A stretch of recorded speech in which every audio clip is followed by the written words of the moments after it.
offensively, like, I want to see some sort of rhythm too. Like, you don't want to see what we saw in the first week of the preseason where we're sitting here at halftime and it is whatever the 49ers have to 0 or 3. I'd like to see the expectations are so goddamn low. Score a first half touchdown, okay? Just if you don't do anything else in this game, at least give me hope going into the half, right?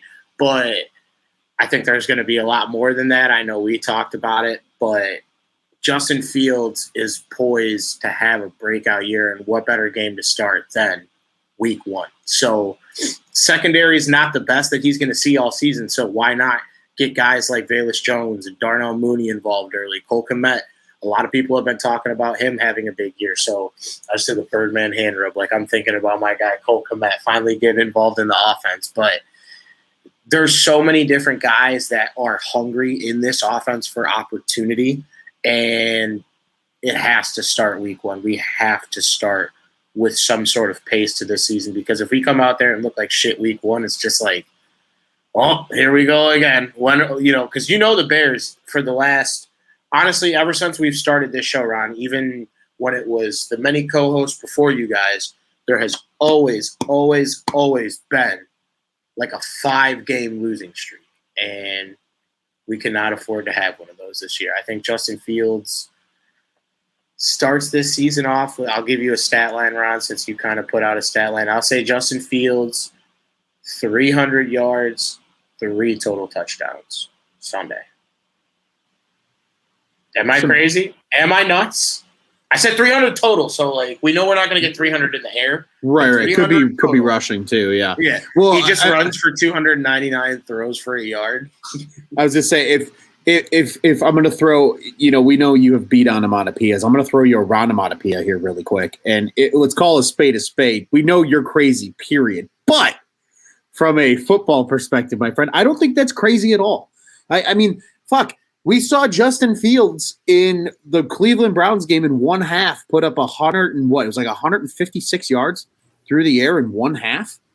I mean, that's pretty fantastic. Preseason or not, and he had a perfect quarterback rating. So his passing total for this weekend is 198.5 yards.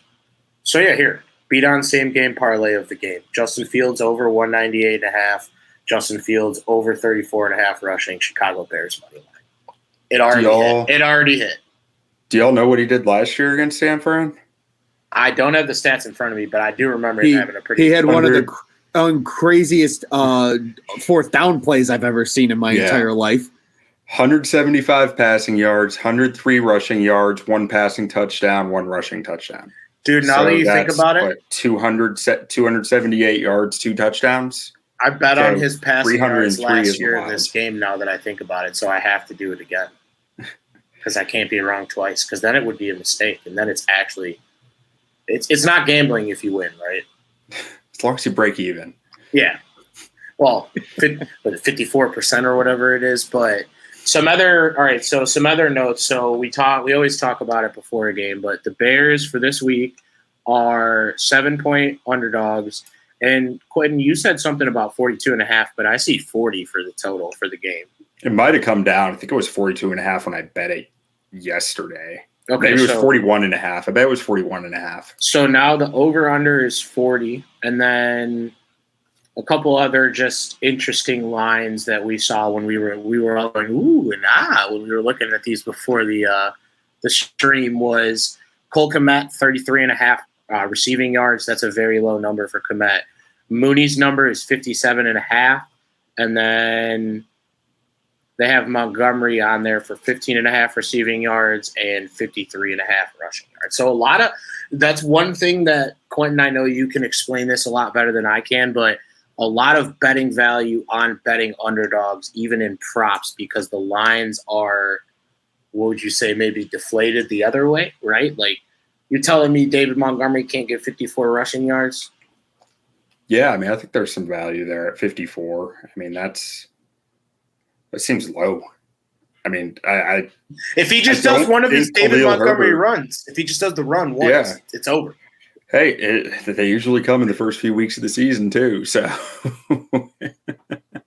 I mean, it makes sense. He's a bruiser and he's healthy right now. He's not banged up yet. You know, I mean, he could break that in the first half with one big run. I mean, I'm not saying he will necessarily, but 54, I feel pretty solid at 54, unless Vegas knows that Khalil Herbert's getting more run than I think he is. See, and that's what happened to me. My first lock of the year in college was unfortunately unlocked when Chris Tyree got 6 carries last week. So I will wait. I'll sprinkle. I'll sprinkle only because we talked about it on the show. But what if it is a rat line and we get there on Sunday and then it's just like Khalil Herbert, 20 carries and 3 dropped catches? Yeah. Although I picked him up in fantasy, so I am such a hypocrite, if that's what you will say, because I picked him up in like the 14th round of my fantasy draft, and I'm saying, I know he's going to get a little bit of play. Like, he should get some points. You know what I kind of like is David Montgomery over 2.5 receptions. Ooh. Right? Is that just even on both sides? I'm not sure what the odds are. I'm seeing it through a third-party site that's just like, just showing what the different lines are. Dude, that is a good one because Justin Fields getting you out of the flats, couple check downs. 15.5 receiving yards, too. Dude, I might just make unless Ebner's becoming a real third down back. Dude, like I'm literally putting a $5 parlay on the Monty parlay and it Fields. All Monty and all Fields parlay. Only Fields. I need Joey's shirt in the show right now. Is that Montgomery Fields? Yes. Yeah. Dude, and then too, like, we could get into some of the anytime touchdowns, but any of the Bears players that you pick, as long as you pick the right one, pays out nicely. We assure you of that. So, and think about it like this. They're probably going to score at least 2 or 3 touchdowns, right? Another bet. I hope. Hey, Ron said 3 touchdowns and a field goal, and that's the bare minimum for Ron. So the ceiling for this game, though, is probably like 31 points. Like, let's be honest. We're not going to go out there and just absolutely obliterate the 49ers. But could you imagine, though, if they came out and put 35 up on the Niners? Oh, that'd be hilarious, dude. I honestly would Chicago would be in hysteria on Monday morning talking about it.